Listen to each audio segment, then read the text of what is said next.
একজন নারীর দিকে একজন পুরুষ কিভাবে তাকায় সেটা যদি কোনো নারী জানতো, তাহলে ওই নারী পোশাক দিয়ে নয়, লোহার বেড়ি দিয়ে নিজেকে আবৃত করে তারপরে রাস্তায় বের হতো। প্রাপ্তবয়স্ক একটি মেয়ে তার নিজের রুমে ড্রেস চেঞ্জ করে, আর সে ড্রেস চেঞ্জ করা ভিডিও তারই পিতা অথবা তার মা ক্যামেরা দিয়ে খুব সযত্নে ধারণ করার পরে সেই ভিডিও আবার ইউটিউব, ফেসবুক এবং আদার্স যে অনলাইন প্ল্যাটফর্মগুলো আছে সেখানে আপলোড করে দেয়। আর আপলোড করে দেওয়ার পর তারা শুধু অপেক্ষা করে যে কখন ডলার ঢুকবে। আর চালা টাকা, কত টাকা, কতটা বিকৃত মন মানসিকতা আপনারা একটু লক্ষ্য করে দেখবেন। আপনারা একটু ভাববেন যে আপনাদের মনুষ্যত্ব আজ কোথায়, আপনারা কি উপহার দিচ্ছেন। পৃথিবী একটি রঙ্গমঞ্চ, আর আমরা সবাই এখানে অভিনেতা। তো এই অনলাইন যে প্ল্যাটফর্মগুলো আছে এখানে সবাই এখন কন্টেন্ট ক্রিয়েটার, ভিডিও দেখার লোক নাই। সবাই এখন কন্টেন্ট ক্রিয়েট করে, সবাই ফ্যামিলি ভ্লগ করে। এক একটা কিচেন মানে এক একটা কন্টেন্ট ক্রিয়েটার, এক একটা বেডরুম একটা কন্টেন্ট ক্রিয়েটার। একজন MBBS ডাক্তার, তিনিও এখন কন্টেন্ট ক্রিয়েটার। নিয়ম মেনে ইউটিউব এবং ফেসবুক চ্যানেলে তিনি কিন্তু ভিডিও আপলোড করে। প্রত্যেক খেয়াল করে দেখবেন যে অধিকাংশ ডাক্তারের একটা করে ইউটিউব চ্যানেল রয়েছে। তো এইভাবে চলতে থাকলে আমরা তো একটা সময় গিয়ে খুব খারাপ সিচুয়েশনে পড়ে যাব। কতটা বেহায়া আপনারা চিন্তা করে দেখেছেন?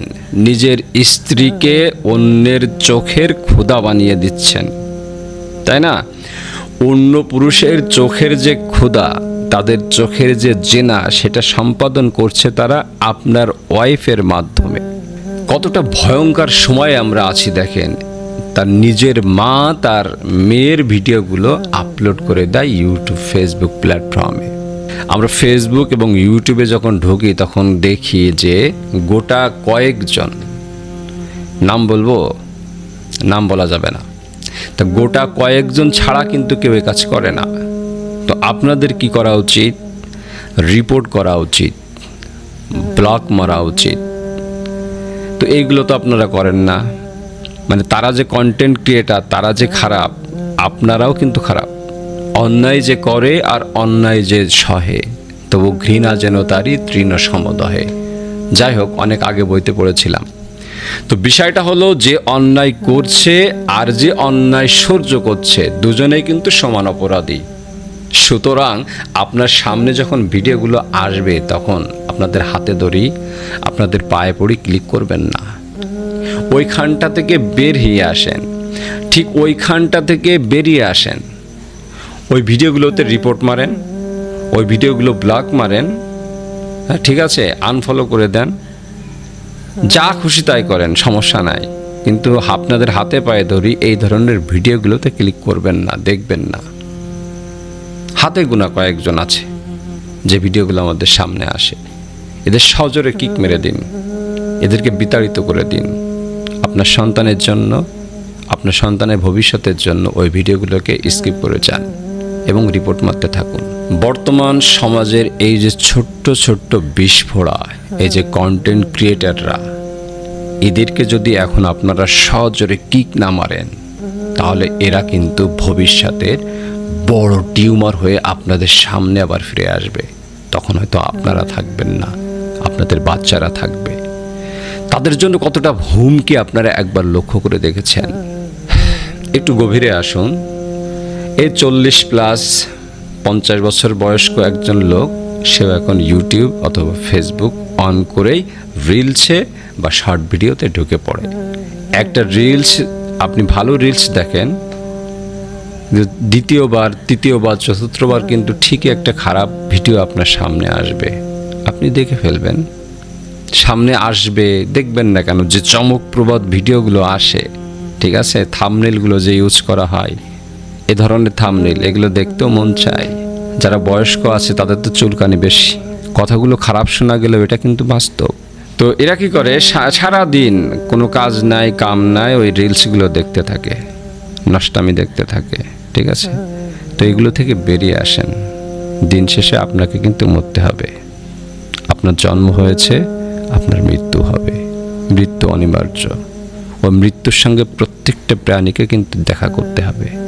সুতরাং বিচার দিবসের কথা চিন্তা করুন।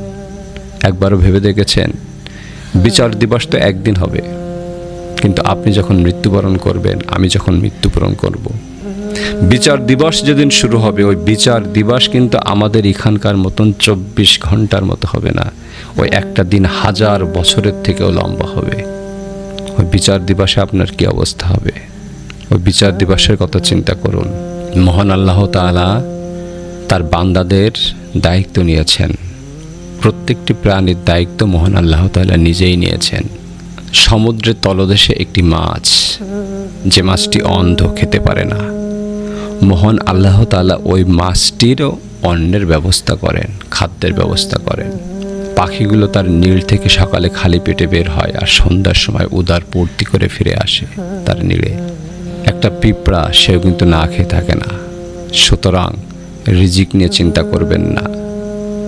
এই রিজিকের জন্য, আপনার সংসার চালানোর জন্য নিজের স্ত্রীকে দেশের সম্পদ বানাবেন না। আপনার স্ত্রী শুধু একমাত্র আপনারই সম্পদ। তার সমস্ত ভালোবাসা আপনার জন্য, দর্শকের জন্য নয়, এই জাতির জন্য নয়, জনগণের জন্য নয়। তো কি হতো এই টাকা পয়সা দিয়ে? সুতরাং ফিরে আসেন, রবের দিকে ফিরে আসেন। আল্লাহ তাআলা অনেক ক্ষমাশীল, অত্যন্ত দয়ালু। আপনাদেরকে ক্ষমা করে দিবেন। যা করেছেন সমস্ত ভিডিওগুলো ডিলিট করে দেন। নিজে কিছু করেন। আপনি ভিডিও দিলে আমি দেখব, আমি ভিডিও দিলে আপনি দেখবেন। আমার ভিডিওগুলো কেউ না কেউ তো দেখবে। হয়তোবা মিলিয়ন ভিউজ হবে না, হয়তোবা লাখ ভিউজ হবে না, 1000 ভিউজ তো আসবে। তো এইগুলো বাদ দেন ভাই, নিজে কিছু করেন। মহান আল্লাহ তাআলার উপর বিশ্বাস রাখুন, তিনি আপনাকে ক্ষমা করবেন। আল্লাহর কাছে ক্ষমা চান, তওবা করে ফিরে আসুন। সবাই ভালো থাকুন, সুস্থ থাকুন। আসসালামু আলাইকুম ওয়া রাহমাতুল্লাহি ওয়া বারাকাতুহু।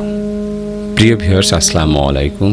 আমার কথা আপনারা এখনও শুনছেন, তার মানে ভিডিওটি দেখছেন। যারা ভিডিওটি এই পর্যন্ত দেখলেন তাদেরকে আবার আন্তরিক শুভেচ্ছা জানাচ্ছি। আপনি যদি আমার ইউটিউব চ্যানেলকে ইতিমধ্যে সাবস্ক্রাইব করে থাকেন তাহলে আপনাকে আবারও আন্তরিক শুভেচ্ছা, এবং যদি এখনও আমার ইউটিউব চ্যানেলকে সাবস্ক্রাইব করে না থাকেন তাহলে অবশ্যই সাবস্ক্রাইব করবেন। পাশে থাকার জন্য ধন্যবাদ। মহান আল্লাহ তাআলা আপনাদের মঙ্গল করুক।